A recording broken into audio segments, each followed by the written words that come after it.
సర్వంలో నుండి బయట పడకముడిపే మమ్మల్ని ఏం చేస్తున్నాం తండ్రి. మమ్మల్ని ఈ లోకంలోనికి పంపిస్తుంది తండ్రి. మీ ఆస్తిని మాకిచ్చారు, మమ్మల్ని మీ సంఘాన్ని మాకిచ్చారు, దాన్ని రెట్టింపు చేయవలసిన బాధ్యతను మాకిచ్చారు. సంఘంలో నా తండ్రి నశించిపోతున్న అనేక మంది నిన్ను ఎరుగక అతి దేవతా భక్తి కలిగిన వారిని, దేవతలను కూడా వారిని పూజిస్తున్న వారిని నా తండ్రి, వారిని నా తండ్రి మేము మా తలాంతలు మేము ఏమి చేస్తున్నాము?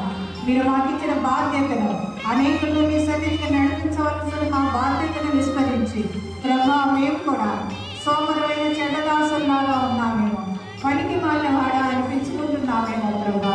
దేవా మేము అన్ని ఎల్లవేళలా మా పనుల్లోనే నిమగ్నమై ఉన్నాము. అందరూ అన్ని ఎవరి పనుల్లో వారు ఉన్నారు, కానీ దేవుని పనిని ఎవరు చూచుటలేదు అని ప్రవక్త కలిగించిన రీతిగా ప్రభా మేము ఎల్లవేళలా మా పనుల్లోనే మేము ఉంటున్నాము. మాకు కావలసిన వాటినే మేము కోరుతున్నాము. మా కొరకు మాత్రమే నీ సన్నిధిలో ప్రార్థిస్తున్నాము. ఎల్లవేళలా మా క్షేమాన్ని మా అభివృద్ధిని మేము కాంక్షిస్తూ మేము ప్రార్థిస్తున్నాము. కానీ